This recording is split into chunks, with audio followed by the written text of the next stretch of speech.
இயேசு கிறிஸ்துவின் நாமத்தினால் உங்களை வாழ்த்துகிறோம். இந்த நல்ல நாளிலே ஆண்டவருடைய வார்த்தையை நாம் பார்க்கலாம். 1 ராஜாக்கள் 1ஆம் அதிகாரம் 12ஆம் வசனம். நீ வா, உனக்கு நான் ஆலோசனை சொல்லுவேன். ஆம் பிரியமானவர்களே, இந்த காலை வேளையில ஆண்டவர் உங்களோட பேசுகிற வார்த்தையை நாம் பார்க்கலாம். இன்றைக்கு நாம் ஆலோசனை யாரிடத்தில் கேட்கிறோம்? நம்முடைய வாழ்க்கை, சில பேருடைய வாழ்க்கை தலைகீழாக மாறுகிறதை நாம் பார்க்கிறோம். நாம் மனுஷன் கிட்ட போய் நம்ம ஆலோசனை கேட்கிறோம். நம்முடைய வாழ்க்கையை தீர்மானிக்கிற தேவன் ஒருவர் இருக்கிறார்.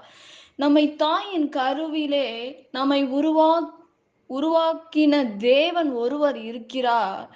அவரை விட்டுவிட்டு நாம் யாரிடம் நம்முடைய வாழ்க்கையை தீர்மானிக்கிறோம்? நாமே தீர்மானிக்கிற வாழ்க்கை உண்டு.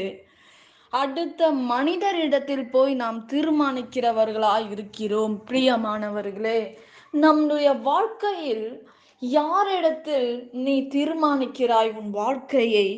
உன் வாழ்க்கை எப்படிப்பட்டவைகளாய் மாற வேண்டும் என்று ஆண்டவர் வேதத்தின் மூலமாக என்ன சொல்லி இருக்கிறார் என்று நமக்கு தெரியும். இன்றைக்கு நம்முடைய வாழ்க்கை, அநேகருடைய வாழ்க்கை தடுமாற்றத்தில் இருக்கிறதை நாம் பார்க்கிறோம்.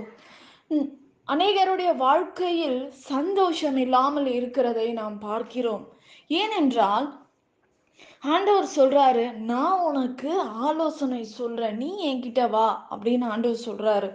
ஆனா நம்முடைய பர்சனல் லைஃபா இருக்கலாம், நம் தனிப்பட்ட வாழ்க்கையில் உள்ள பிரச்சனைகளா இருக்கலாம், இல்ல திருமணமா இருக்கலாம், இல்ல நீ ஒரு தொழில் ஆரம்பிக்க வேண்டும் என்றால் அது யார்கிட்ட போய் நம்ம ஆலோசிக்கிறோம்? ஒரு மனுஷங்கிட்ட போய் ஆலோசனை செய்கிறதை நாம் பார்க்கிறோம்.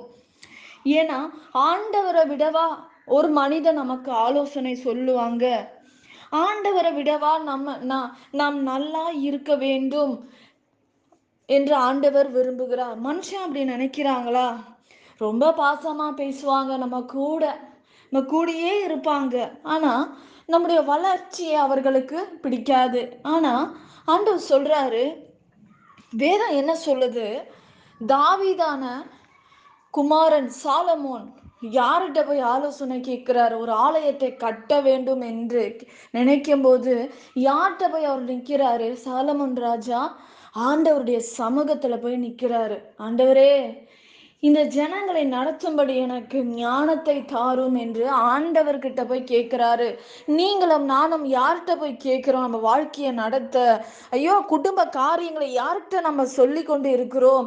அப்படிப்பட்ட காரியங்கள் நாம் மாற்றிக்கொள்ள வேண்டும். பிரியமானவர்களே, என் ஆண்டவர் நிச்சயமாக நம்முடைய வாழ்க்கையில் பெரிய காரியங்களை செய்ய அவர் வல்லமை உள்ளவராய் இருக்கிறார். நாம் யோசித்து பார்க்க வேண்டிய காரியம் என்னவென்றால், நாம் யாரிடம் ஆலோசனை கேட்கிறோம்? எந்த மனுஷனிடத்தினை போய் சொல்லுகிறாய்? அவர்கள் சில பேர் நடத்துவாங்க, தப்பில்லை. ஆனா அது சில பேருக்கு சரியா முடியும், ஆனா எல்லாருக்குமே அது முடியும் என்று சொல்லிவிட முடியாது. அப்படிப்பட்ட காரியங்களை சிக்கி வாழ்க்கைகள் விலகி போன காரியங்கள் உண்டு. பிரியமானவர்களே, எந்த நேரமா இருந்தாலும், நீங்க என்ன காரியமா இருந்தாலும், ஒரு சின்ன விஷயமா இருந்தா கூட நீங்க யார்கிட்ட கேட்கணும்? ஏசப்பா கிட்ட கேட்கணும். ஏசப்பா சமூகத்துல நீங்க காத்திருக்கணும். ஆண்டவரே, நான் என்னப்பா செய்யணும்? எனக்கு இப்படிப்பட்ட காரியம் எனக்கு வந்திருக்கு, நான் செய்யலாமா? நீங்க என்னோட பேசுங்க, எனக்கு வழிவாசலை திறந்து கொடுங்க, எனக்கு ஞானத்தை கட்டளையிடுங்க என்று சாலமோனை போல நீங்களும் நானும் கேட்க வேண்டும். பிரியமானவர், இந்நாட்களிலே மனுஷனை நம்புவதை காட்டிலும் தேவன் மேல் பற்றுதலா இருப்பது நலம் என்று வேதம் சொல்லுகிறது. இந்நாளிலே நாம் நம்முடைய காரியங்களை ஆண்டவரோட நீங்க ஆலோசனை பண்ண வேண்டும்.